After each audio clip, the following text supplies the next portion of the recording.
Baik, di tengah-tengah kita sudah hadir pakar, juga orang tua kita selaku pengampu dalam pengelola BUMN, yaitu Ibu Novita Ilmaris Eskom SH MA, selaku Kepala Biro Pengelolaan BUMN. Assalamualaikum Ibu. Waalaikumsalam warahmatullahi wabarakatuh. Terima kasih banyak Ibu atas waktunya. Perkenan Ibu memberikan Ibu nantinya di tengah-tengah kesibukan Ibu yang awalnya rencananya Ibu ini berkenan hadir secara tatap muka di tengah-tengah kita, namun ada kegiatan lain yang lebih urgent dan lebih penting sehingga Ibu hanya bisa melalui virtual, namun esensinya Ibu sangat berkenan dan sangat antusias untuk memberikan ilmu kepada kami. Mohon izin Ibu menyampaikan sedikit informasi bahwasanya pelatihan pengelola BUMN ini terdiri dari 40 peserta yang dirangkum dalam satu angkatan Ibu. Dan peserta ini merupakan jabat PNS yang menjabat dan memiliki tugas dalam pengelolaan BUMN yang ada di Kanwil, UPT Imigrasi dan UPT PAS yang ada di wilayah kerja Balikan Kepulauan Riau, yaitu di 8 wilayah kantor wilayah Ibu. Ada di Aceh, Medan, Pekanbaru, Padang, Kepulauan Riau, Bangka Belitung, Jambi, dan Sumatera Selatan. Demikian Ibu yang dapat saya informasikan. Selanjutnya, tanpa memperpanjang mukadimah saya, langsung saja kepada Ibu, waktu dan tempat dipersilakan.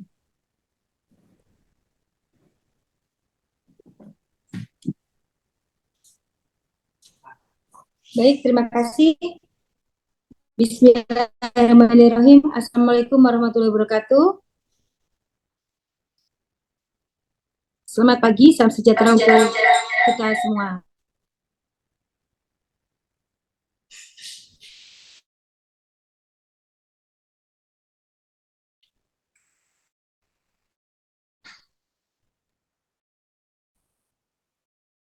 Boleh izin Ibu? Sebelum saya mulai, apakah suara saya di platform Kepri?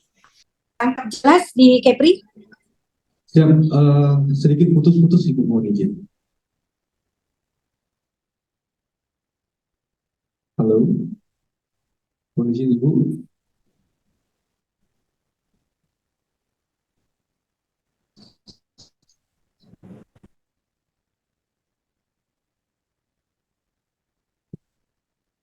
Baik, teman-teman bisa dicek di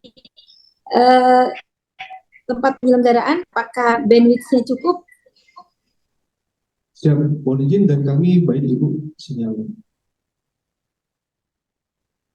Baik, berarti suara kami terdengar jelas ya di sana ya? Siap, terdengar Ibu. Siap. Terdengar jelas ya. Jadi kita mulai. Yang saya hormati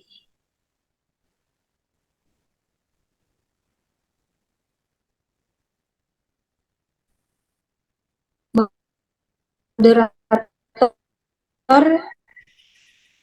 Kurang Kepri, para peserta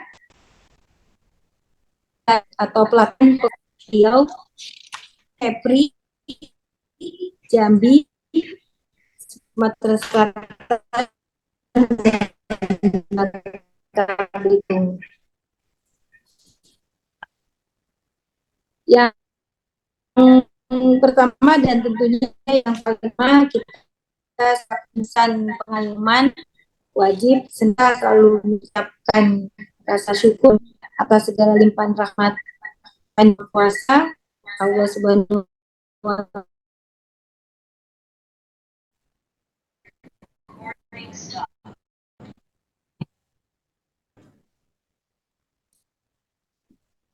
Kami di sini selaku Kepala Biro PBMN mengucapkan terima kasih kepada Badiklat Kepri yang telah menyelenggarakan pelatihan pengelolaan barang milik negara.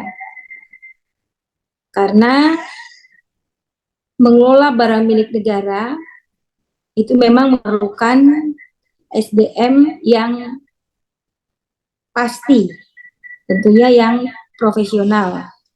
Profesional ini tentunya ditandai dengan memiliki kompetensi atau kemampuan dalam melaksanakan pengelolaan barang milik negara. Salah satu mekanisme untuk dapat meningkatkan kompetensi yaitu melalui pelatihan. Diharapkan untuk teman-teman yang telah mengikuti pelatihan ini dapat menjadi coach atau mentor kepada teman-teman baik di lingkungan kantor wilayah maupun di unit pelaksana teknis, sehingga kompetensi dari pengelolaan barang milik negara ini bisa terus kita jaga sehingga dapat memberikan kontribusi positif atau dapat mensupport, mendukung teman-teman yang bertugas dalam pelaksanaan tugas dan fungsi, khususnya yang berada di garda terdepan memberikan layanan kepada masyarakat.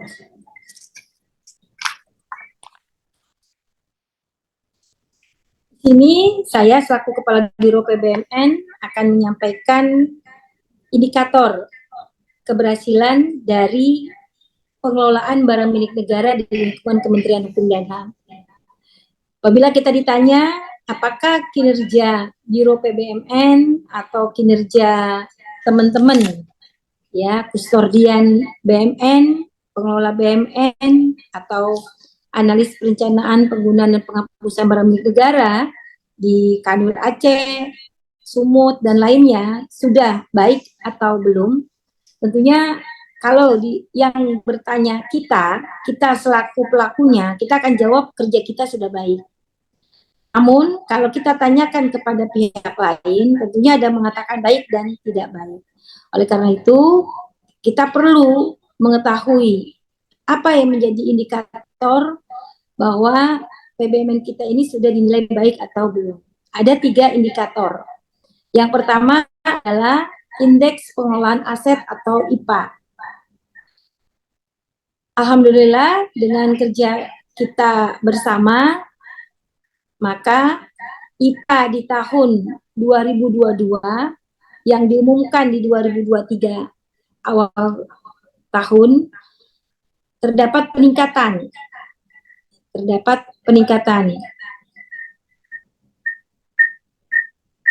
Semula di 2021 yang diumumkan di 2022, indeks pengelolaan aset kita bernilai 2,3 atau hanya predikat cukup. Namun, ya cukup ini paling rendah ya teman-teman, paling rendah. Namun alhamdulillah dengan kerja keras kita bersama di awal tahun 2023 IPA tahun 2022 terjadi peningkatan yang sangat signifikan menjadi 3,2 sehingga dari cukup menjadi baik.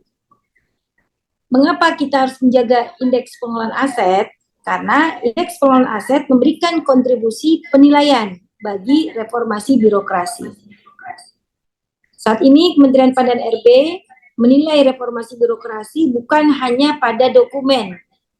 Selama ini untuk penilaian reformasi birokrasi, kementerian lembaga sering dituntut untuk menyediakan berbagai macam dokumen. Hasil evaluasi dari Kemenpan RB ternyata itu tidak efektif. Maka untuk menilai reformasi birokrasi di setiap kementerian lembaga Pemda, parameter yang dipakai adalah indeksnya. Indeks pengelolaan aset untuk Biro BMN. Apakah IPA Kementerian Hukum dan HAM ya, sudah bernilai baik? Kalau sudah bernilai baik, maka memberikan kontribusi positif atau menambahkan poin bagi nilai reformasi birokrasi. Alhamdulillah, sudah kita bisa wujudkan dengan skor 3,2 di tahun 2023. Hasil penilaian tahun 2022. Diharapkan untuk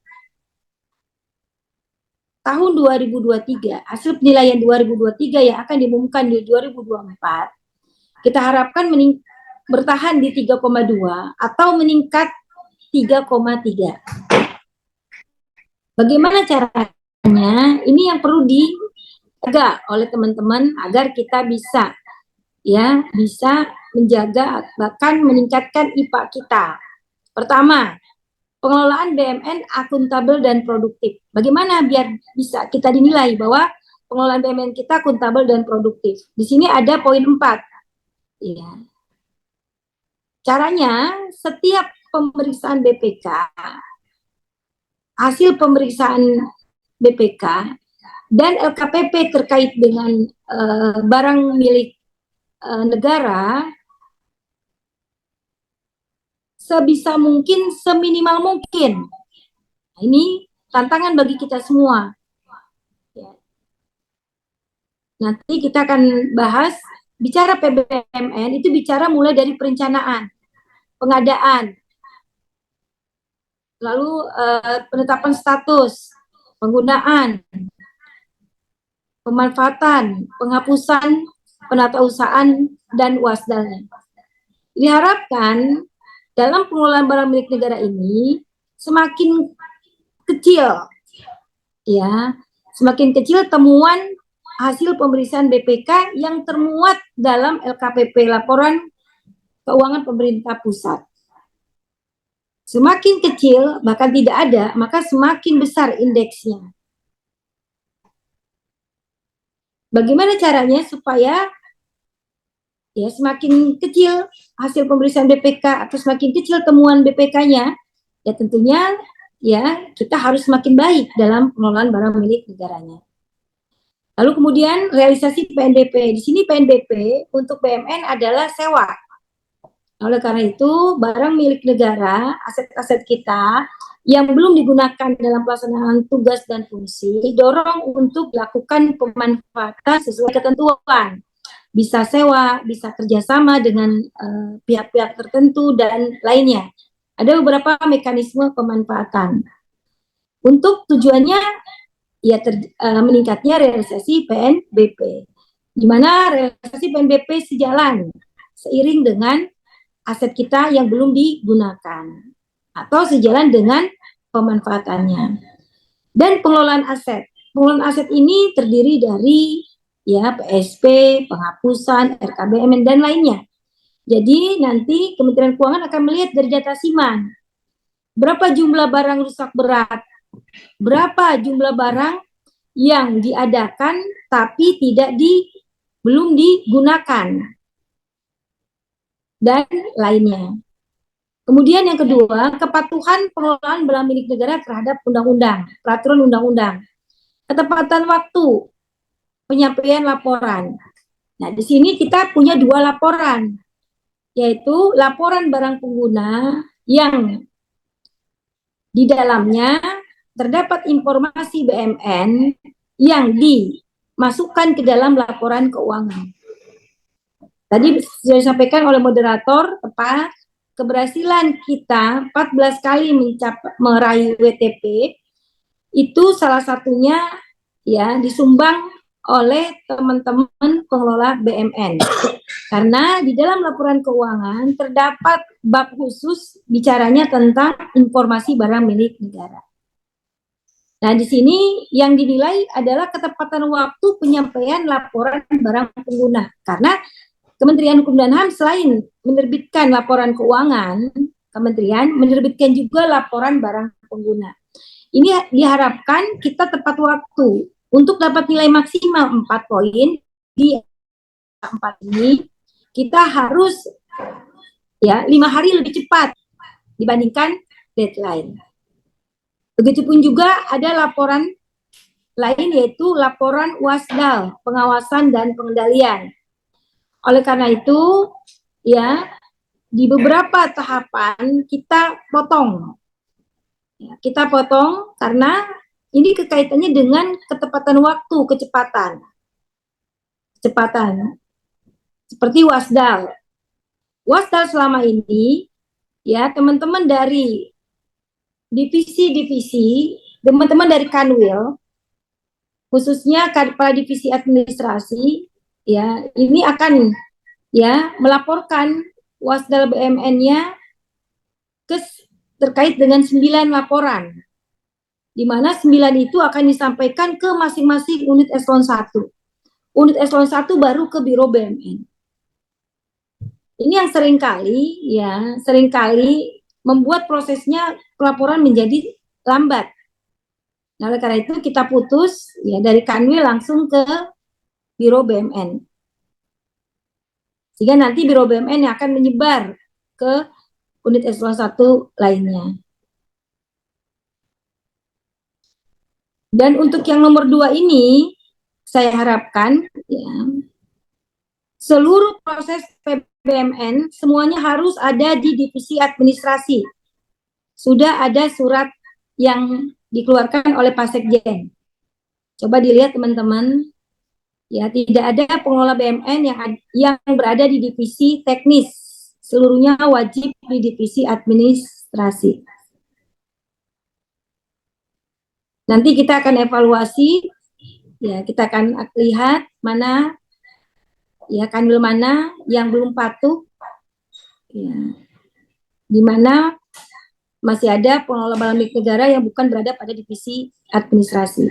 Karena kalau ada di divisi teknis, berarti pengelolaan barang milik negara hanya menjadi tugas tambahan bagi pegawai tersebut. Di mana tugas pokoknya tentunya untuk mendukung fungsi teknisnya. Nah, sedangkan pengelolaan barang milik negara ini tidak bisa hanya dijadikan tugas tambahan. Tidak bisa hanya dijadikan tugas tambahan. Jadi memang harus menjadi bagian dari tugas pokok. Yang memiliki tugas pokok terkait dengan PBMN hanya ada di divisi administrasi. Lalu kemudian pengawasan dan pengendalian barang milik negara yang efektif. Dari hasil pemeriksaan akan dilihat berapa persentase yang sudah ditindaklanjuti. Semakin banyak yang sudah kita tindaklanjuti, maka semakin baik. Berapa banyak barang yang sudah kita hapus atas barang yang rusak berat, itu juga akan menjadi bagian penilaian di parameter 3. Lalu kemudian nomor 4, administrasi BMN yang handal. BMN yang punya dokumen kepemilikan. Oleh karena itu, kita mendorong agar semua aset kita itu disertifikatkan. Jika ada okupasi atau dokumen-dokumen yang belum sertifikat, ini kita dorong untuk dilakukan penertiban dan pengurusan. Lalu penggunaan BMN sesuai ketentuan. Artinya BMN itu harus digunakan untuk TUSI. BMN itu diadakan untuk TUSI. Ya. Lalu kemudian BMN tersebut, barang milik negara tersebut harus dirawat, dipelihara, dicatat, ya, dan lainnya. Itu adalah indeks pengelolaan aset. Jadi teman-teman sering mendengar indeks kinerja IKPA ya, indeks kinerja pelaksana anggaran. Itu indeks yang dimiliki oleh Biro Keuangan. Indeks pelaksana anggaran. Nah, kita PBMN itu IPA. Nah, jadi K-nya aja hilang ya. Kalau keuangan ada K, kalau kita tanpa K, hanya IPA. Lalu kemudian yang kedua, ada indeks tata kelola pengadaan ITKP. Sama dengan IPA, sama-sama memberikan kontribusi bagi penilaian reformasi birokrasi. ITKP tahun 2022 meningkat tajam dari 2021 yang semula hanya mendapatkan nilai 75,28.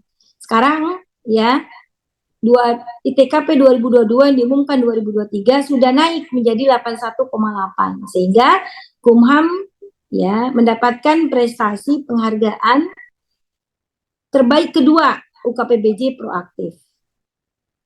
Parameternya bagaimana? Yaitu 1, pemanfaatan sistem pengadaan. Jadi dari sini teman-teman paham mengapa saat ini Kumham, dalam hal ini UKPBJ Kumham, Biro BMN, membuka atau menayangkan atau menerbitkan saat ini 11 etalase katalog sektoral.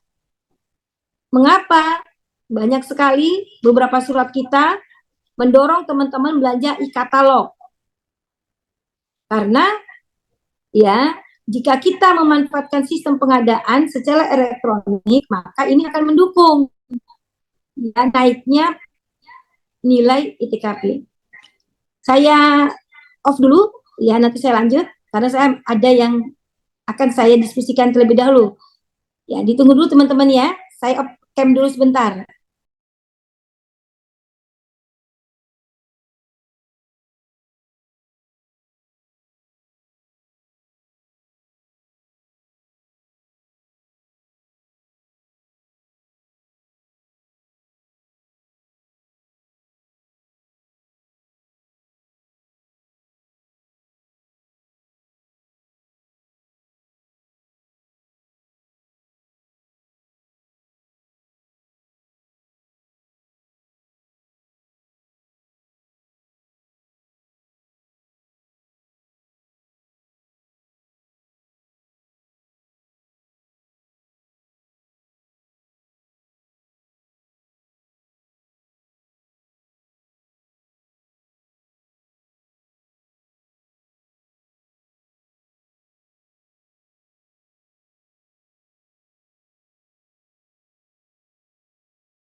Baik, kita lanjut ya.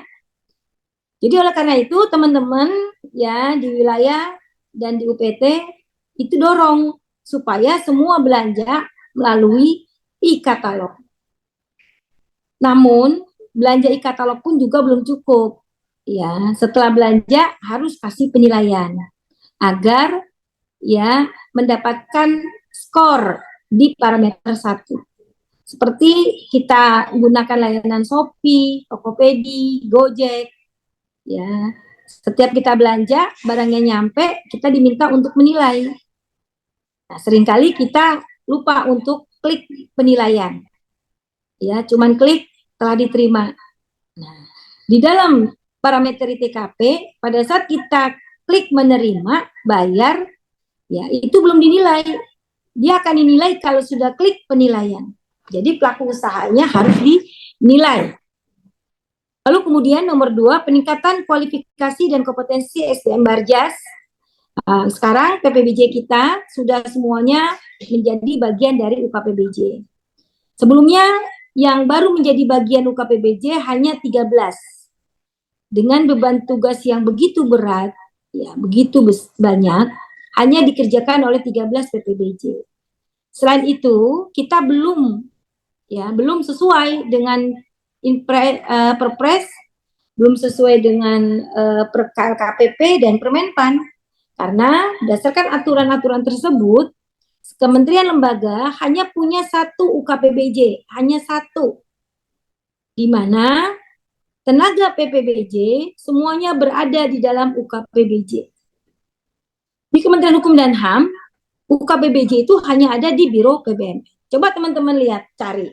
Di Orta Kanwil, di Orta Eselon 1, ada nggak tugas dan fungsi pengadaan barang dan jasa? Pasti tidak ada. Karena itu kebijakan nasional. Nah, oleh karena itu, apabila PPBJ tetap ada di kantor wilayah, di bawah struktur kantor wilayah dan unit eselon 1 lainnya selain Sekjen, mereka tidak bisa mengisi SKP. SKP itu turunan dari atasan. Sedangkan atasannya dalam Orta tidak ada fungsi pengadaan barang dan jasa. Fungsi itu hanya ada di UKPBJ. Mengapa demikian? Karena Menpan ya yang mengesahkan Orta Kumham, bahkan Perpres itu mengandung kebijakan nasional terkait pengadaan barang dan jasa. Yang menjadi yang mulanya adalah rekomendasi dari KPK. Di mana menurut KPK, kalau PPBJ disatukan dengan organ PPK, KPA, maka akan ada korupsi absolut. Karena akan mengakibatkan kewenangan absolut, sehingga korupsi absolut. Jadi PPK, KPA, dia punya uang, dia punya anggaran. Yang belanja anggotanya PPBJ.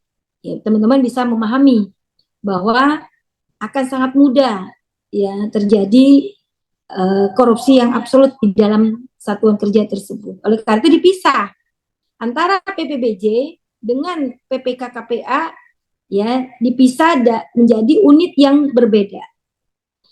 Di sini Kepala Biro BUMN selaku Kepala UKPBJ ya seringkali ya dalam pelaksanaan pengamanan aset itu diminta untuk punya 53 ya. 53 belanja modal kaitannya dengan pengamanan aset ya. Saya tolak. Mengapa demikian? Karena saya katakan kita harus patuh pada Perpres, pada Perka. UKPBJ itu hanya pelaksana pengadaan. Dia tidak boleh ada anggaran ya 53 belanja modal di UKPBJ. Karena nanti saya akan punya kewenangan absolut. Akibatnya saya bisa korupsi absolut. Kalau sekarang terpisah. Jadi kalau ada satuan kerja PPK ingin nakal ya, dia harus melobi UKPBJ. Artinya ya peluang itu semakin sulit. Dia harus melobi PPBJ yang anak buahnya saya. Semakin sulit. Tapi kalau PPK-nya, PPBJ-nya ada di dalam satuan kerja itu, maka KPA tinggal perintah, PPK tinggal perintah, supaya PPBJ-nya ikut dengan PPK dan KPA. Dalam proses pengadaan, misalkan UKPBJ-nya yang nakal, PPBJ yang nakal, dia bisa melaksanakan pengadaan, lalu dipilih pemenang menurut versi PPBJ yang tidak sesuai ketentuan. PPK bisa menolak hasil pemilihan PPBJ, bisa menolak.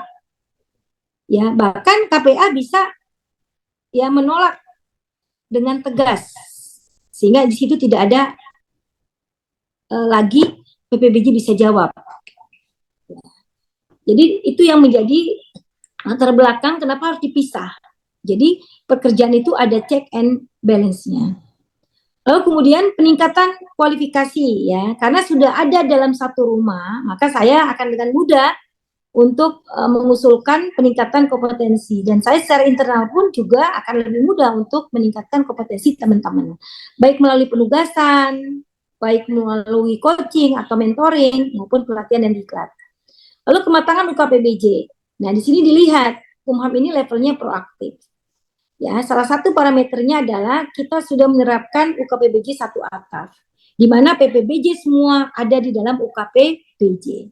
Di mana PPBJ di dalam UKPBJ memberikan peran aktif dalam pengelolaan barang milik negara. Jadi bukan hanya melaksanakan pengadaan lalu tinggal. Ya, jadi teman-teman PPBJ ini bukan hanya melaksanakan tender atau seleksi, tapi juga harus melaksanakan tugas fungsi UKPBJ lainnya, diantaranya memonitor penyaluran, ya, mengevaluasi kontrak, dan lainnya. Dan ini memang sampai dengan hari ini belum kita garap, karena masih terpencar. Namun, karena telah bersama dalam satu atap, institusi ini akan mulai kita laksanakan secara bertahap. Sehingga ujungnya, ya selain ITKP, IPA pun juga akan akan mendapatkan manfaat dari TKP, yaitu pemeriksaan BPK akan semakin berkurang. Karena PPBJ bukan hanya pada tahapan tender dan seleksi, tapi dia masuk ke dalam ya penyaluran, monitor kontrak, dan lainnya. Sehingga jika ada persoalan, kami pun juga membuka ruang konsultasi sesuai tusinya. Lalu nomor 3 adalah penggunaan produk dalam negeri. Ini yang sering disalahartikan.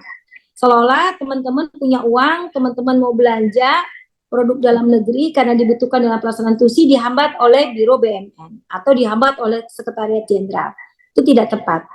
Ya, jadi Sekretariat Jenderal hanya menjaga Kementerian Hukum dan HAM tidak melanggar impres, tidak melanggar reformasi tematik, yang ujungnya akan diberikan punishment, akan memberikan kontribusi negatif pada nilai reformasi birokrasi tematiknya.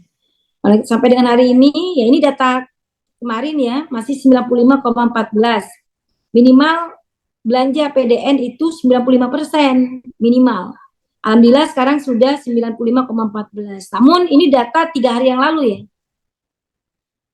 Data per hari ini sedang kita tarik lagi karena adanya ABT dari imigrasi ya, dan beberapa banyak yang belanja non PDN. Nah, ini mudah-mudahan saja kita masih bisa jaga jangan lebih dari 95%. Bagaimana kalau ada kebutuhan belanja non-PDN? Maksimalkan produk PDN-nya. Bukaro PDN-nya cepat rusak, beli PDN. Lalu kalau rusak, tahun depan ya beli lagi. Oh, pemborosan. Pemborosan dari sisi kita, tapi menguntungkan bagi sisi negara. Mengapa demikian? Karena kalau kita belanja produk dalam negeri, berarti pabriknya ada di dalam negeri. Pabriknya ada di dalam negeri, karena kita beli produknya, maka dia bisa beroperasional. Kalau dia bisa beroperasional, maka dia bisa gaji pegawai. Pegawainya orang Indonesia. Nah, karena orang Indonesia dapat gaji dari pabrik itu, karena kita beli produknya, maka dia bisa belanja sayur, bayam, kangkung, ya. Bisa belanja tahu, ya walaupun tahu kedelainya dari luar ya, tapi at least kedelai itu masih diolah lagi menjadi tempe dan tahu. Bisa belanja gorengan, ya, bisa beli beras, bisa beli baju yang produk dalam negeri, sehingga pabrik garmen pun jalan. Nah, kenapa dikatakan menguntungkan negara? Karena kebijakan ini membuat roda ekonomi berputar di dalam negeri. Tapi kalau teman-teman belanja produk luar negeri, maka uangnya akan dibawa ke Jerman, akan dibawa ke Inggris, akan dibawa ke Jepang. Lalu uang di Jerman, Jepang, Inggris itu akan dipakai oleh pabrik Jerman, Jepang, Inggris, Belanda. Membayar gaji orang-orang mereka, pajak-pajak mereka. Jadi Indonesia nggak dapat apa-apa. Tapi murah Bukaro, ya murah. Tapi ya tahun depan kita udah nggak ada lagi anggaran untuk belanja. Kenapa? Karena pabriknya pada tutup. Sedangkan gaji, ya anggaran baik dalam bentuk rupiah murni, PNBP itu semuanya dari ya pemerintah, dari masyarakat Indonesia. Kalau masyarakat Indonesia sumber-sumber penghasilannya tidak ada, ditutup secara tidak langsung oleh kita karena kita senang belanja luar negeri, maka otomatis pabriknya tutup, masyarakat tidak dapat digaji, lalu tidak mungkin bisa bikin paspor, ya tidak mungkin bisa ngurus merek dan lainnya, bahkan ya tidak bisa ya bayar pajak, dan ujungnya tidak bisa kita digaji, tutup. Ya, oleh karena itu, ya mengapa ini menjadi kebijakan strategis bagi pemerintah dan Menteri Hukum dan HAM mendukung kebijakan tersebut dengan kita jaga, ya jangan sampai belanja kita di bawah 95%. Inilah dasar-dasar hukumnya. Next. Baik, ya siklus PBMN yang teman-teman harus pahami bersama. Jadi teman-teman siklus itu dimulai dari perencanaan, penganggaran. Jadi oleh karena itu RKBMN yang dibuat oleh teman-teman, tolong ya setelah disetujui kasih ke P2L, jangan disimpan di dalam laci karena ya RKBMN itu harus dianggarkan. Ya selama ini teman-teman ya BMN nyusun RKBMN sudah turun persetujuannya, disimpan dalam laci, dikunci pula. Teman-teman P2L menyusun anggarannya, belanja modal pemeliharaan dengan menghayal. Duduk dalam ruangannya sendiri, nggak komunikasi ke siapa-siapa. Keliling-keliling tapi nggak tanya ke teman-teman BMN. Sehingga akhirnya ya bicara coret sama Biro Ren, dibilang nggak ada RKBMN, nggak baru. Setelah itu ke teman-teman BMN, tolong dong ini saya mau bikin ini tapi nggak ada RKBMN-nya. Oh saya susun kemarin nggak disetujui, ya udah kita revisi. Nah ini yang merusak, yang membuat jauh kita dari BMN Award. Jadi oleh karena itu ini kita sedang menyusun ya RKBMN 2025. Nah, selesai kasih ke teman-teman P2L. Teman-teman P2L, kamu jangan lari dari yang saya buat ya. Jadi saya nggak perlu revisi. Dan realisasi realisasi keberhasilan RKBMN menjadi tinggi karena digunakan oleh teman-teman. Atau sebelum disetujui, kasih ke teman-teman P2L. Teman-teman P2L, ini saya lagi nyusun RKBMN. Menurut kamu ada nggak pengadaan yang memang urgent, rencananya 2025 nih, masukin sini sebelum saya usulkan. Seperti itu. Harus komunikasi. Karena ya komunikasi itu, kerjasama itu menjadi bagian dari standar kompetensi manajerial. Standar kompetensi manajerial kerjasama level 1 itu harus terlibat aktif. Lalu level 2, kasub atau subkor harus bisa bekerja sama, lintas. Jadi kalau kasub kerjanya cuma diem di dalam ruangan, kerja sendiri, nggak pernah ngobrol, ya berarti dia belum pantas jadi kasub atau subkor. Lalu kemudian pengadaan, ya jangan sampai mau pengadaan revisi RKBMN. Nah ini berarti orang RKBMN ini tidur nih, nggak komunikasi. Ya begitu juga orang-orang nih di bagian penyusunan anggaran. Lalu setelah ada barangnya digunakan, lalu kemudian dimanfaatkan. Setelah digunakan, ternyata ya mungkin dalam hal tertentu ya belum digunakan dalam waktu dekat, biar tidak okupasi, ya bisa dimanfaatkan, dinilai dan lainnya. Next. Yang menjadi perhatian, kita sudah ada surat keputusan Menteri Hukum dan HAM. Organ pengelola barang terdiri dari pengelola barang Kementerian Keuangan, pengguna barang Menteri, Sekjen, dan saya sendiri. Kuasa pengguna barang, ya teman-teman, kantor wilayah, Kakanwil, selaku kuasa pengguna barang. Selain itu ada pejabat pengurus dan penyimpan BMN. Kalau di wilayah itu ada di Kadipmin. Ya, kalau di UPT Kabak TU, Kasubag TU, Kaor TU. Jadi oleh karena itu teman-teman di wilayah, teman-teman Kadipmin dalam hal ini bagian umum, dalam hal ini di Kasub rumah tangga itu bisa kunci mobil, nyimpan kunci kantor. Kenapa? Karena teman-teman adalah bagian dari pejabat pengurus dan penyimpan barang milik negara. Bu Karo, kenapa kantor kuncinya dipegang oleh orang umum? Karena orang umum adalah pejabat pengurus dan penyimpan barang milik negara. Kenapa kunci mobil semua disimpan di umum? Nah, karena di umum pejabat pengurus dan penyimpan barang milik negara. Oke, next.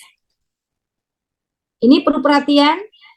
Ya, 18 September ya teman-teman harus sudah menarik semua RKBMN yang ada di unit pelaksana teknis. Ini udah tanggal 20.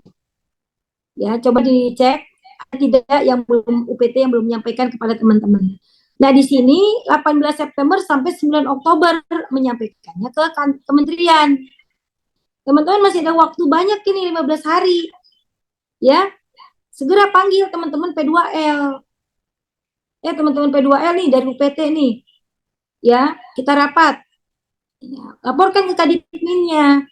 Undang juga Kadipas, Kadip Imigrasi, Kadip Yankum dan HAM untuk lihat RKBMN yang akan disampaikan ke kementerian. Ada nggak yang belum terakomodir? Ada nggak yang harus dikoreksi? Jika sudah, sampaikan ke kementerian. Ya, ini 18 September sampai 9. Berarti ada sekitar 20 hari kerja. 20 hari kalender. Yang harusnya teman-teman ya, menurut hemat kami cukup untuk komunikasi secara internal di kantor wilayah. Ya, jadi jangan sampai nanti RKBMN bicaranya ya ke Gondang dia, ya teman-teman P2L bicaranya Cikini, masih mending Cikini Gondang dia dekat. Ya bicaranya ke Blok M. Ya, Kadipas bicaranya Blok M, Kadipmin lewat RKBMN bicaranya Gondang dia, nggak ketemu. Dan ini sering terjadi. Ya, di level-level kompetensi manajerial, ya, subkor saja sudah harus bisa saling berkomunikasi, bekerja sama subkor. Apalagi di level eselon 3, bahkan PIMTI. Ya. Sehingga nanti ujungnya RKBMN tidak perlu ada revisi lagi, karena sudah sejalan.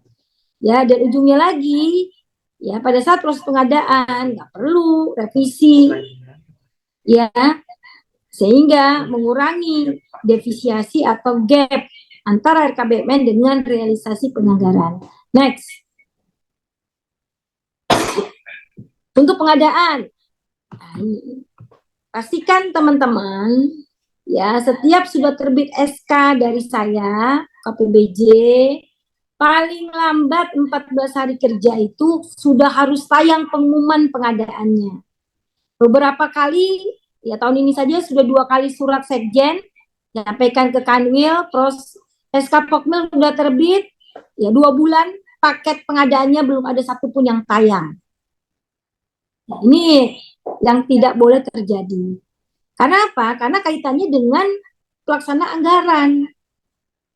Kalau teman-teman lambat tayangnya, lambat proses pengadaannya, bukan karena Pokmil, tapi karena PPK lambat, KPA yang lambat, maka proses pengadaan ya pun juga akhirnya lambat, tidak tepat waktu. Barang yang dihasilkan tidak tepat waktu untuk penggunaannya. Bahkan lupa bahkan tidak sempat dicatat, bahkan tidak sempat diurus PSP, penetapan status penggunaannya. Kenapa? Karena semuanya serba ya buru-buru. Karena apa? Karena SK Pokmil sudah ada, tapi teman-teman lambat mengumumkan PPK. Nanti ngeluhnya pelaksanaan pengadaan lambat, Bu Karo. Padahal yang lambat itu PPK menayangkan paket pengadaannya pada LPSE. Dalam waktu dekat, ya seluruh kepala kantor wilayah, seluruh kepala divisi, seluruh KUPT bisa mengakses Sipastiku, bisa mengetahui apakah usul pengadaan barang dan jasa sudah diusulkan atau belum oleh Kanwil, sudah diterbitkan SK Pokmil atau belum oleh UKPBJ, berapa lama di UKPBJ, berapa lama di Kanwil, teman-teman bisa ngecek suratnya ya, sedang saya naikkan dari saya ke PLH. Jadi dari situ saya tidak lagi mau mendengar ada Kak Kanwil, ada direktur, ada ses nelpon saya, Bu Karo, tolong dong percepatan paket pengadaan ini belum ada SK Pokmilnya. Setelah saya cek, Pak ses atau Pak Kanwil atau Bu Direktur, di Sipastiku belum ada tuh usulannya. Nah, ya, oh gitu Bu Karo, belum. Nah, jadi yang seperti ini nggak perlu lagi ada. Ya, teman-teman KUPT juga sudah cek, UPT kan sering ngeluhnya begitu, kok lambat. Lambatnya di Kanwil. Ya, di Kanwil 2 bulan. Di kami diminta 2 hari harus sudah selesai. Bayangkan. Ya, jadi dengan kita buka akses untuk sama-sama monitor, diharapkan ya bisa sama-sama melakukan pengawasan dan pengendalian. Rekam realisasi dalam e-kontrak pengisian RUP tahun 2025 ini, pengisian RUP tahun 2024 ya, akan kita mulai di Oktober ya. Ingat tagging PDN UMKM pada RUP, jangan lupa ya, pengadaan PDN dan UMKM. UMKM itu belanjanya di atas 2 miliar. 2 atau 6 miliar ya. Coba nanti dicek. Persiapkan teman-teman Kanwil untuk mendorong satuan kerja lapas rutan, lelang Pradipa Bama, Kanwil kalau ada fisik, lelang dini. Ya, komunikasi lagi dengan P2L. Kalau sudah ada pagu alokasi, segera lakukan lelang, persiapan lelang Pradipa. Ya, kalau sudah ada DIPA, lelang dini. Ya, lalu kemudian setiap pelaksanaan renovasi, pembangunan fisik dan lainnya wajib melibatkan APIP di setiap tahapan dan terdapat tim teknis. Ini pengadaan. Next. Nah, ini dia penetapan status penggunaan. Ya, lihat kantor wilayahnya. Ya, untuk jajaran Kepri ya, untuk jajaran Badiklat. Yang merah itu tidak baik. Yang kuning cukup, yang hijau baik. Di sini ada sumut. Nah, ini sumut, teman-teman sumut ada ya. Yang belum di PSP, ya 4.841 barang.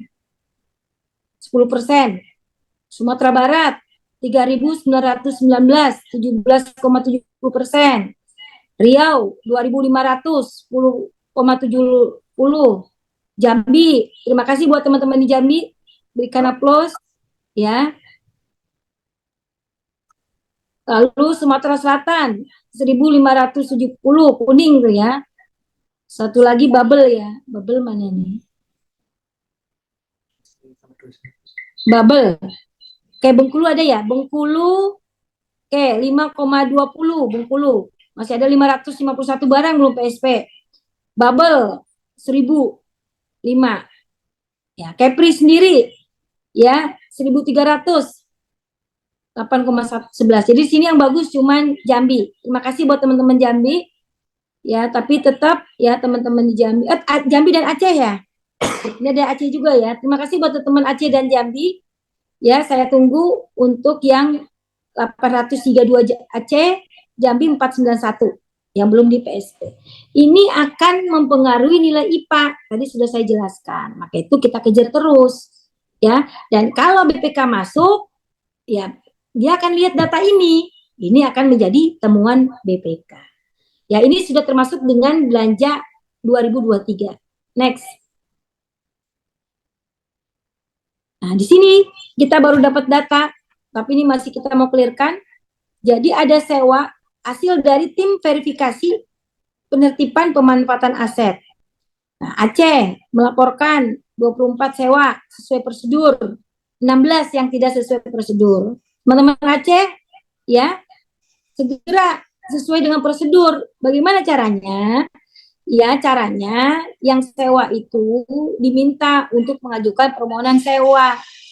Ya, kalau takut besar, sampaikan kerjasama dengan Pemda yang tusi UMKM, sehingga penyewa yang akan sewa ini kalau memang dia UMKM bisa dinyatakan sebagai UMKM, karena kalau UMKM sewanya lebih murah dibandingkan yang bukan UMKM. Begitu juga yang koperasi ya. Lalu kemudian Bubble, terima kasih buat Bubble ya, tidak semuanya sesuai prosedur ya, kita beri aplaus. Bengkulu juga sama, Jambi juga sama, Kepri juga sama, Riau masih ada 2 ya, tolong nanti dilaporkan ya, duanya ini sudah ada ya laporan ke kami ya, tinggal teman-teman push. Oke, jadi kalau kita ada pihak lain memanfaatkan aset kita untuk keuntungan, untuk komersil, walaupun jumlahnya 5.000 atau 1.000, itu wajib untuk disewa sesuai ketentuan. Ya, jika ada yang ingin ditanyakan, nanti teman-teman saya kan diundang juga ya, jadi bisa lebih dibahas detail. Next. Nah, ini untuk penghapusan. Oh, ini penghapusan nih ya banyak banget ya. Jadi teman-teman, bagaimana teman-teman bisa menggunakan barang milik negara kalau barang milik negaranya rusak berat? Teman-teman mau mengadakan juga nggak bisa karena dianggap barang itu masih ada. Jadi oleh karena itu kalau memang barangnya rusak berat, ya segera usulkan penghapusannya sesuai ketentuan. Ini warnanya banyak yang merah ya. Bubble, sekali lagi terima kasih ya, warna hijau ya, namun tetap 414 tolong diproses. Oke, Lampung masuk sini nggak? Nggak, Lampung ini masuk, ada peserta Lampung nggak? Nggak ada kayaknya. Oh, Lampung nggak masuk ya. Oke, Bengkulu ya kuning ya, segera proses ya. Lalu kemudian Kepri juga kuning ya, jadi masih ada 1.831 barang yang belum dilakukan penghapusan atau sudah dinyatakan rusak berat tapi belum dilakukan proses-proses penghapusan sesuai ketentuan. Berarti ini, oh yang parah ya, yang parah ini Aceh tuh ya, teman-teman dari Aceh nih masih ada 5.096 barang dinyatakan teman-teman rusak berat tapi belum dihapus. Sumatera Barat 4.000, Riau 3.500, Jambi 2.000 ya. Minta tolong teman-teman ya, selesai pelatihan ini ya untuk proses Bagaimana mekanisme, bagaimana syaratnya, bagaimana prosedurnya, nanti tanya ke teman-teman saya yang lebih teknis, yang juga diundang sebagai narasumber oleh Badiklat Kepri. Next. Baik, ya, demikian yang bisa disampaikan. Ya, selanjutnya, apabila ada hal yang ingin didiskusikan silakan, tapi kalau memang sudah dirasakan cukup, terima kasih. Wabillahi taufiq wal hidayah. Wassalamualaikum warahmatullahi wabarakatuh. Waalaikumsalam warahmatullahi wabarakatuh. Baik, terima kasih banyak Ibu atas ilmu, informasi, dan regulasi serta pemaparannya. Tentunya dalam konteks tugas dan fungsi pengelola BUMN. Tadi kita juga lihat bersama-sama ada beberapa catatan yang menjadi rekapitulasi Ibu terhadap laporan itu, baik itu penghapusan, pemanfaatan, sampai dengan pelaporannya. Baik, mohon izin Ibu saya sendiri, saya mencoba untuk mengidentifikasi kira-kira apakah ada peserta yang mungkin ingin menanyakan seperti itu. Baik, kepada para peserta mungkin ada yang mau bertanya terkait apa yang disampaikan oleh Ibu. Silakan, kita beri kesempatan dulu, satu dulu. Oke, silakan. Atas nama Jos. Oke, ya. Atas nama Josi, silakan sebutkan nama dan ucapkan. Mohon izin Ibu Kepala Biro, perkenalkan nama saya Josi dari Kanwil Sumatera Barat. Ibu, pada kesempatan ini tentunya saya mengucapkan terima kasih bisa memohon arahan secara langsung kepada Ibu terkait hal-hal yang terjadi di tingkat kantor wilayah maupun unit pelaksana teknis, khususnya di Kanwil Sumatera Barat. Nah, tentunya pada kesempatan ini Ibu, kami mohon arahan terkait keadaan situasional di tingkat kantor wilayah dan UPT bahwa di lapangan itu terutama di unit pelaksana teknis selalu terjadi pergantian operator barang milik negara, Ibu. Dan tentunya banyak sekali tugas operator BMN itu yang diampu juga oleh formasi penjaga tahanan dan keadaannya selalu berganti-ganti, Ibu, mohon izin. Dan tentunya kadang pergantian ini terjadi kurang tepat waktu, misalnya pada saat penyusunan laporan keuangan atau pada saat rekonsiliasi. Dan tentunya kami berharap ada arahan apakah ada mekanisme yang dapat kami tempuh di kantor wilayah selaku pembina agar hal ini tidak berdampak terhadap tersajinya laporan BMN yang mungkin nantinya kurang bagus, kurang baik, atau nantinya pengelolaan BMN yang kurang fokus gitu di tingkat unit pelaksana teknis, Ibu. Kami mohon arahan atau petunjuk dari Ibu apabila ada mekanisme yang dapat kami tempuh agar nantinya kita berharap output terhadap pengelolaan dan penatasan BMN itu lebih baik lagi khususnya di Sumatera Barat. Terima kasih Ibu, mohon izin. Baik, terima kasih Bu Yosi. Mohon izin Ibu, sedikit saya menegaskan kembali pertanyaan dari Yosi. Dalam konteks sebagai pengelola BUMN tentunya sering terjadi perpindahan jabatan ataupun tugas dalam pengelola BUMN, yang itu mungkin katanya adalah tidak tepat waktu, mungkin dalam perjalanan periode satu semester atau apa, sehingga mengakibatkan pelaporannya tidak diidentifikasi secara baik permasalahan maupun datanya. Selanjutnya, apakah ada strategi gitu, strategi atau kebijakan mungkin yang dan agar dipandang ini efektif ketika perpindahan itu mengakhiri satu semester dulu atau seperti apa? Selanjutnya mohon arahan dan pencerahannya itu dipersilakan. Baik, terima kasih. Ya, yang perlu dipahami oleh kita bersama bahwa kita memiliki jam kerja 8,5 jam. Jam kerja kita 8,5 jam. Di mana dari 8,5 jam itu pemerintah hanya membebani tugas kepada kita satu hari itu 5,5 jam. 5,5 jam. Jadi dari 8,5 jam dikurangi 5,5 jam, sisa 3 jam.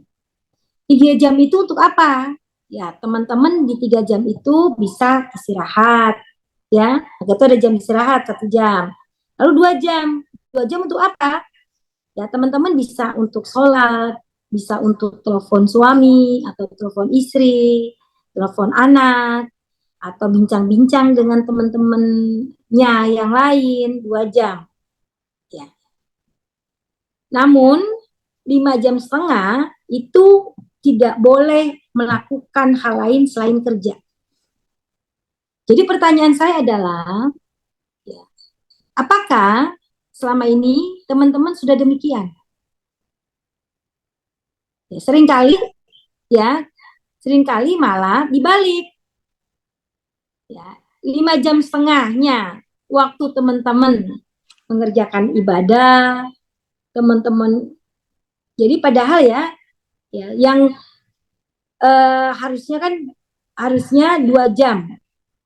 Ya, ini 5,5 jam dipakai untuk ibadah, dipakai untuk nelfon suami atau istri, ya, nganter anak, lalu kemudian ngobrol dengan teman-teman, makannya tuh yang cari yang jauh-jauh, ya, jadi untuk makan aja harus 1 jam atau 2 jam, ya, balik lagi ke kantor 2 jam, atau balik dulu ke rumah masak, sehingga teman-teman kerjanya itu 5. Jadi teman-teman kerjanya cuma 2 jam. Ya, sisanya ya 6,5 jam itu dipakai oleh teman-teman untuk keperluan pribadi teman-teman sendiri. Ya. Kalau kita semua sudah tertib bekerjanya 5,5 jam efektif, ya, maka di unit pelaksana teknis tidak perlu ada pengelola barang milik negara sendiri. Ya, pengelola barang milik negara itu digabung dengan pengelola keuangan. Coba nanti pulang dari sini teman-teman lihat ya tusi pengelola keuangan. Lihat teman-teman tusi pengelola BMN.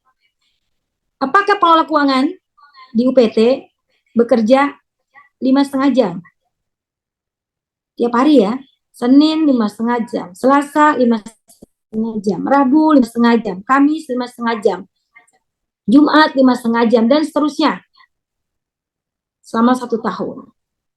Kalau iya, tambah lagi 1 pengelola keuangan dan BMN. Tapi kalau tidak, ya sudah masuk 1 orang itu. Kenapa? Kalau teman-teman bagi, ya, pengelola BMN, pengelola keuangan, ya, di mana masing-masing ini sehari ini kerjanya cuma 1-2 jam. Berapa jumlah SDM yang harus disiapkan oleh pemerintah? Dalam hal ini Kementerian Hukum dan HAM. Lalu, apakah ya penghasilan diterima oleh teman-teman yang kerjanya cuma 2 jam ini bisa dikatakan halal? Padahal target mereka adalah 5,5 jam. Seringkali kita pun sama. Ya, saya pun juga sama selaku Karo BMN ya.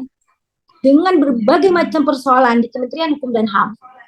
Di mana saya juga harus punya fungsi koordinasi. Sekali koordinasi itu di Jakarta kan lumayan ya. Sering. Ya, contohnya hari ini. Hari ini saya datang ke kantor, pagi itu saya ngecek bahan, nggak nyampe 15 menit, lalu saya panggil staf saya untuk koreksi surat, nggak nyampe 1 jam, ya, lalu itu berarti saya sudah kerja 1,5 jam. 1 jam saya bersama teman-teman, 2,5 jam. Berarti saya masih ada 3 jam lagi nih, saya harus apa? Tapi di satu sisi, seringkali juga, ya, kita bingung, nanti ketemu di jurnal harian. Sekarang jurnal harian kan nggak bisa lagi rapel ya. Coba teman-teman, di depan jurnal harian aja. Hari ini saya kerja apa ya? Ini teman-teman Rowe belum ngunci 5,5 jam. Kalau sudah ngunci 5,5 jam, teman-teman pusing. Bagaimana mengisi kerjaan teman-teman untuk 5,5 jam? Ini belum. Tahapan ini belum. Jadi kalau tahapan yang lebih tingkat lagi, ya, Simpek nggak akan mau simpan kalau teman-teman belum bisa menguraikan mempertanggungjawabkan 5,5 jam teman-teman itu kerjanya apa. Jadi kalau semua komit kita kerja 5,5 jam, maka untuk unit pelaksana teknis, di sini saya bicara unit pelaksana teknis, ya, yang barang milik negaranya juga tidak begitu banyak, yang proses pelaksanaan anggarannya hanya bicara satuan kerja, maka seharusnya ya menurut analisa beban kerja itu cukup dikelola oleh satu orang atau paling banyak 2 orang. Contohnya di Rubasan, perlu nggak pengelola barang milik negara? Ya, paham ya? Contohnya lagi di Bapas, perlu nggak pengelola barang milik negara sendiri? Contoh lagi Rudenim, contoh lagi Lapas. Lapas pun juga ada kelas 1, kelas 2, dan lainnya.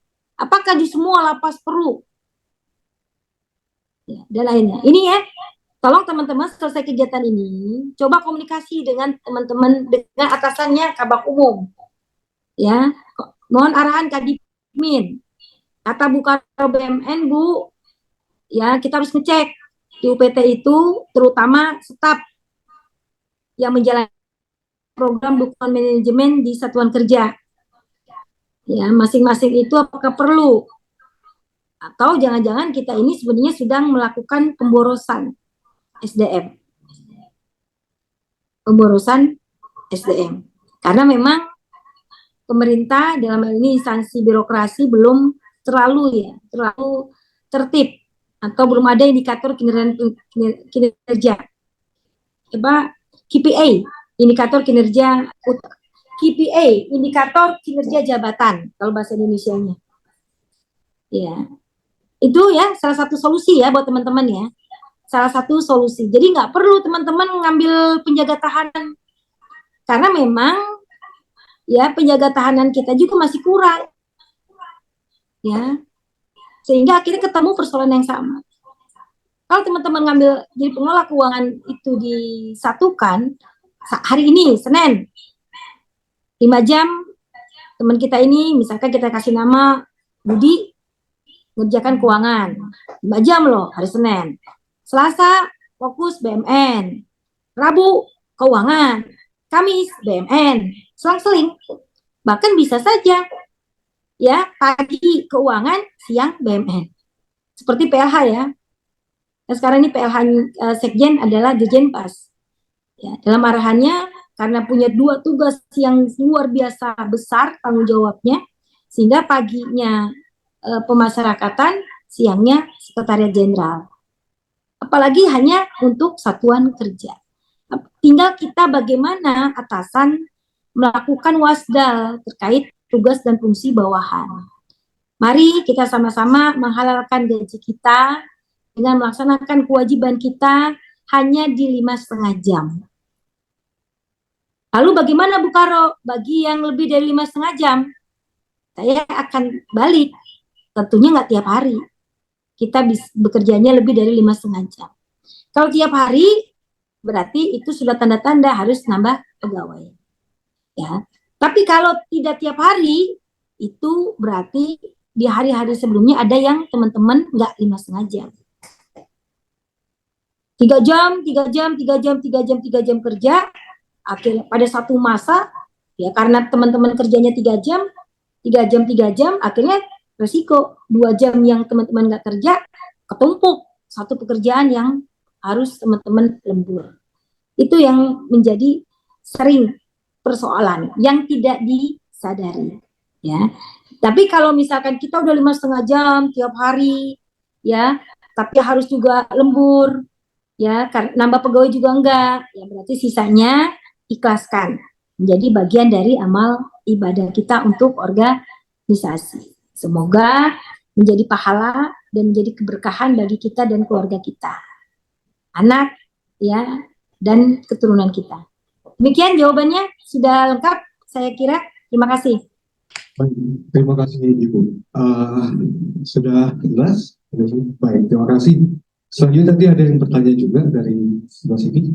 Jadi, oke, silakan sebutkan nama dan sampaikan.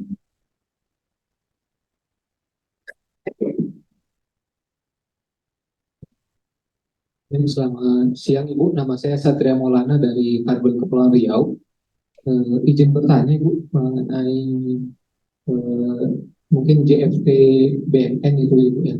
Karena kan sekarang kita belum ada JFT BMN untuk di Kemenkumham.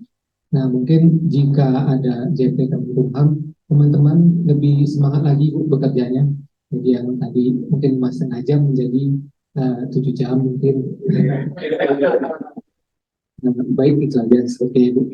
Terima kasih atas jawabannya. Assalamualaikum warahmatullahi wabarakatuh.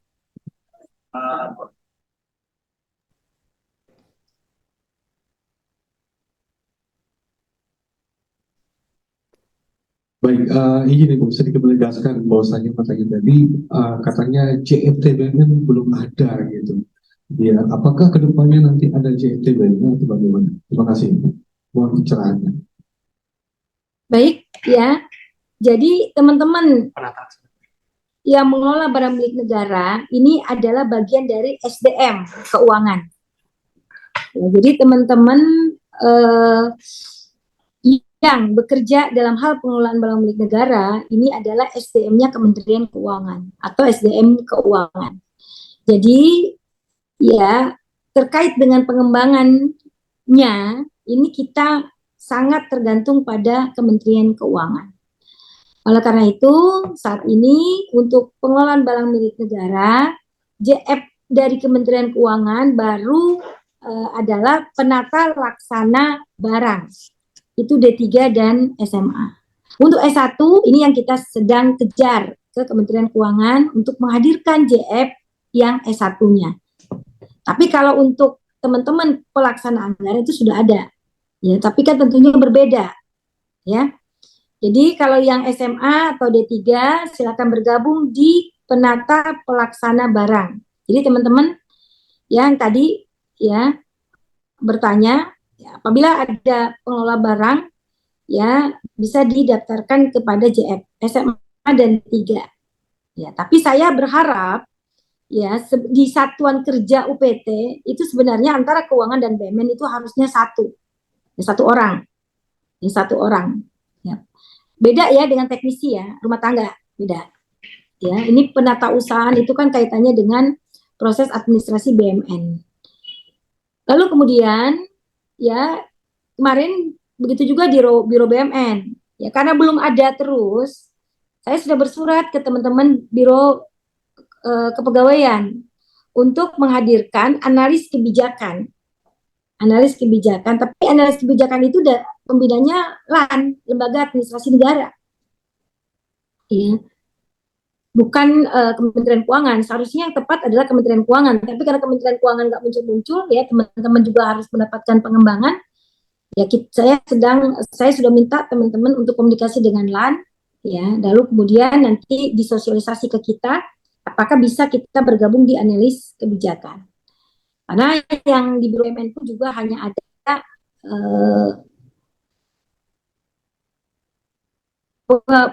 pejabat pelaksana pengadaan barang dan jasa, hanya PPBJ, ya, masih PPBJ. Kalau untuk penata laksana barang, ini rata-rata ya karena saat ini kan SMA ini sudah jarang ya. Nah, ini sedang kita perjuangkan untuk anak-anak setan masuk D3 ke jabatan ini. Demikian mungkin sudah lebih jelas ya. Karena memang menjadi kewajiban dari Kementerian Keuangan untuk segera membuat JF untuk pengelola barang milik negara. Apalagi nanti saya dengar ya sudah mulai dilakukan, sudah ada piloting project untuk single salary ya KPK dan PPATK.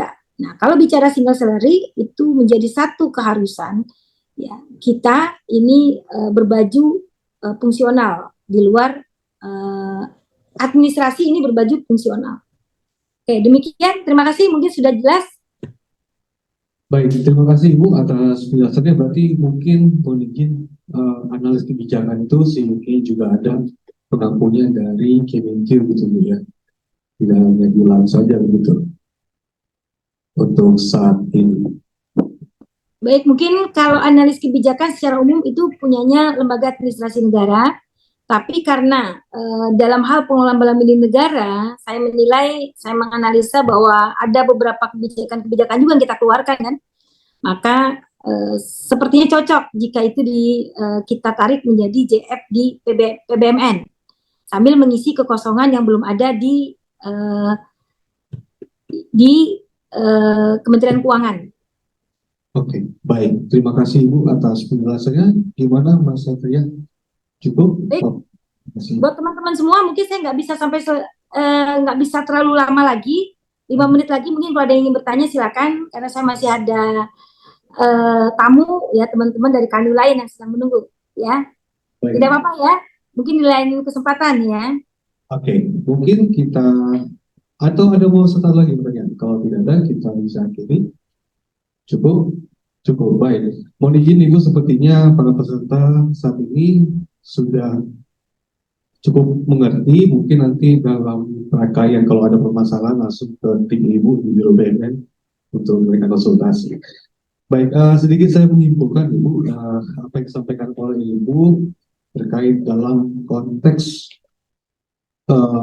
indikator dalam melaksanakan tugas dalam fungsi pengelola BUMN, khususnya yang di Biro Pengelola BUMN. Itu ada 3 indikator keberhasilannya, yaitu adalah indeks pengelola aset, indeks tata kelola pengadaan, dan tentunya penggunaan produk dalam negeri. Ini yang menjadi esensi dan perhatian khusus buat kita semua dalam menentukan keberhasilan capaian kinerja dalam pengelola BUMN. Tentunya ada pengakuan dari Biro Pengelolaan BUMN yang menjadi tugas dan jawab Ibu selaku Kepala Biro Pengelola BUMN. Mungkin itu aja yang dapat kami sampaikan dan dapat saya sampaikan sebagai kesimpulan dari apa yang menjadi materi yang Ibu sampaikan. Tentunya seperti yang Ibu sampaikan, saya koreksi juga, mohon maaf kalau salah tadi, bahwasanya kita sudah 14 kali berturut-turut gitu ya untuk capaian kita terhadap audit BPK dengan predikat BTP. Tentunya kontribusi dari para peserta selaku pengelola BUMN ini sangat penting, sangat vital, dan sangat sensitif untuk penentuan dari kontribusi terhadap laporan keuangan Kementerian Keuangan HAM atas audit BPK untuk mempertahankan predikat WTP ini di tahun berikutnya. Mungkin itu aja dari saya selaku moderator. Menyimpulkan dari apa yang disampaikan kepada Ibu, sekali lagi saya ucapkan terima kasih banyak Ibu atas waktu dan perkenannya telah memberikan ilmu pengetahuannya di tengah-tengah kesibukan Ibu dalam kami di pelatihan pengelolaan BUMN ini. Terima kasih banyak Ibu, semoga Ibu selalu sehat selalu, diberikan rahmat dan segala kebaikan atas kinerja dan kehidupan Ibu sehari-hari. Terima kasih banyak Ibu. Mungkin sebelum kita akhiri ada yang mau Ibu sampaikan mungkin sepatah 2 kata untuk para peserta pelatihan kami ini, Bu. Mohon perkenan Ibu. Baik, terima kasih. Sekali lagi tetap jaga semangat teman-teman agar terus dapat bekinerja dengan tata nilai semakin pasti dan core value berakhlak. Semoga apa yang menjadi amanah dari setiap jabatan yang kita pegang ini menjadi ladang amal ibadah bagi kita semua. Terima kasih. Wabillahi taufiq wal hidayah. Wassalamualaikum warahmatullahi wabarakatuh. Waalaikumsalam warahmatullahi wabarakatuh. Terima kasih banyak Ibu, semoga sehat selalu. Demikian kata terakhir dari Ibu, bagaimana pesan beliau adalah tetap kita menjaga dan menanamkan diri nilai-nilai dasar ASN berakhlak serta employee branding, bangga melayani bangsa, seperti itu ya. Mungkin itu aja. Terima kasih sekali lagi. Kami izin live ya teman-teman. Terima kasih sekali lagi teman-teman Badiklat, teman-teman kanwil lainnya. Terima kasih. Kami akhiri dengan billahi taufiq wal hidayah. Wassalamualaikum warahmatullahi wabarakatuh.